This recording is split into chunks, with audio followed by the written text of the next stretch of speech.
대만 예류에 들어서면 누구나 이 바위 앞에서 발걸음을 멈추게 됩니다. 도대체 저 얇은 목으로 어떻게 거대한 머리를 지탱하고 있는 걸까? 고고한 옆모습이 고대 이집트의 왕비 네페르티티를 닮았다여 이름 붙여진 여왕머리 바위입니다. 하지만 이 여왕은 곧 역사 속으로 사라질 운명입니다.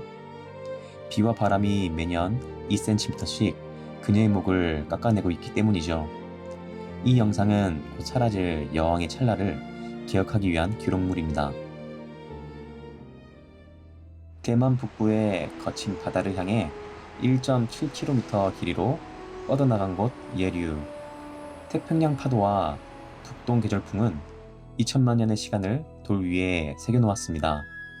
마치 이계의 행성 같은 낯선 풍경, 그곳에 불시착한 여행자가 되어 부유해 봅니다. 이 녀석은 성게화석입니다. 이곳이 바다 밑이었다는 증거로 이 기이한 조각들의 비밀을 풀어주는 열쇠지요. 아주 먼 옛날 이곳은 깊은 바다 밑바닥이었습니다.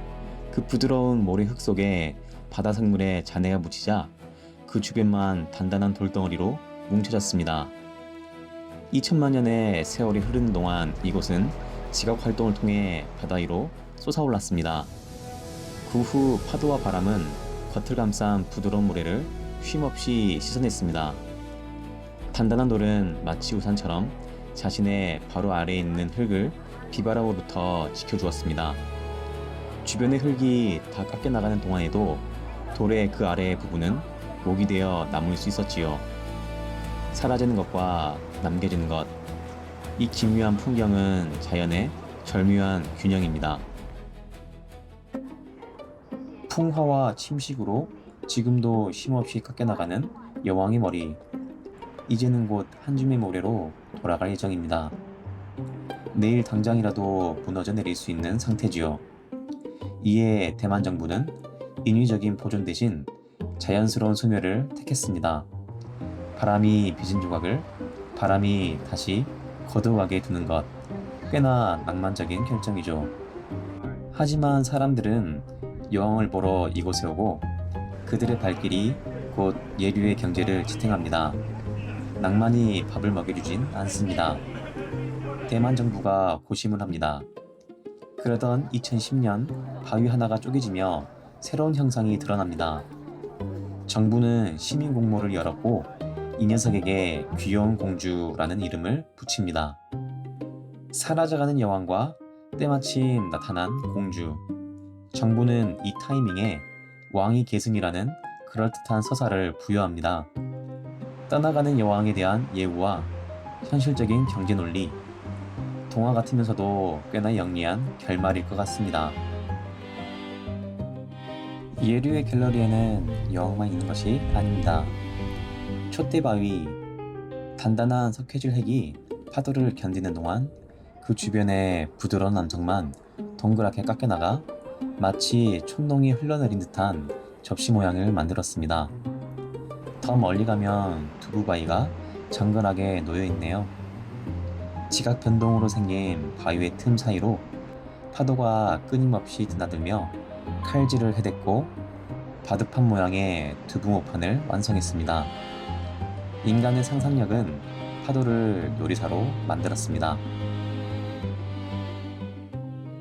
과학이 없던 시절 이곳의 거친 파도는 경외심을 넘어선 공포 그 자체였습니다.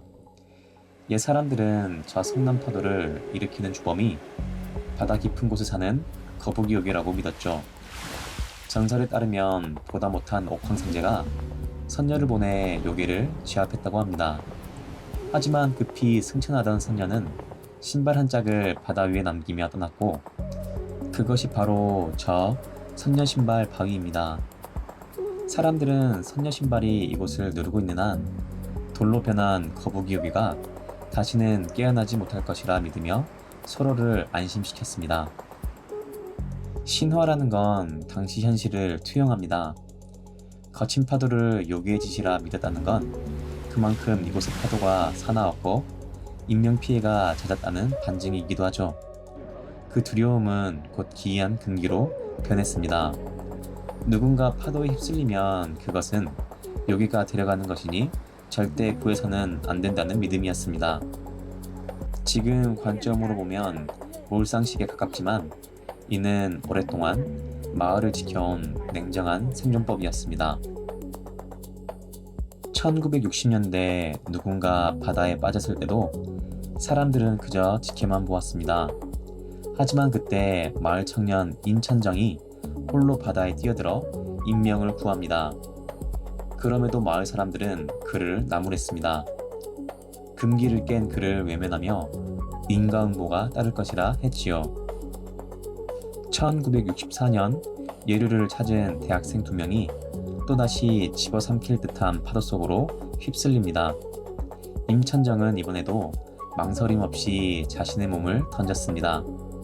한 명의 학생은 무사히 구조되었지만 남은 학생 한 명과 임천정은 끝내 거친 포말 속으로 영영좌취를 감추고 말았습니다. 마을 사람들은 그의 죽음조차 바다 요괴가 결국 그를 데려갔다며 인과응보라 외면했습니다. 하지만 살아남은 학생은 침묵하지 않았습니다. 목숨을 바친 은인의 희생이 비과학적인 미신 아래 묻히는 것을 거부하며 이 세상에 고발했죠. 이 사건은 당시 대만의 지도자였던 장제스에게 큰 충격을 주었습니다. 그는 국가의 통합을 위해서는 생명을 경시하는 낡은 관습이 반드시 사라져야 한다고 판단했습니다. 그렇게 예류의 가장 높은 곳에 임천정의 동상이 세워졌습니다. 바람이 빚은 조각을 다시 바람이 걷어가는 곳 예류 지질공원. 모든 것이 변하고 사라진다는 자연의 섭리를 보여주는 전시장이었습니다. 수천 년 모양을 유지했던 여왕머리 바위도 곧 사라지고 왕위를 물려받을 귀여운 공주도 언젠가 사라지겠지요. 요괴를 잠재우려 했던 선녀의 신발도 바다에 몸을 던진 한 남자의 숭고했던 기록도 거대한 시간의 바람 앞에서는 잠시 머물다 깎여나가는 무수한 조각 중 하나일 뿐입니다. 100년 남짓 살아가는 저를 돌아봅니다. 무엇을 얻고자 그리 욕망에 흔들거리며 아둥바둥 살아왔을까요? 자연의 눈에는 그저 찰나의 일렁임일 텐데 말이죠. 영원한 것은 없음을 알기에 이 순간 주어진 것들에 감사를 느낍니다. 저는 예류의 바람 속에 작은 욕심 하나를 개어내고 발걸음을 다음 행성지로 향합니다.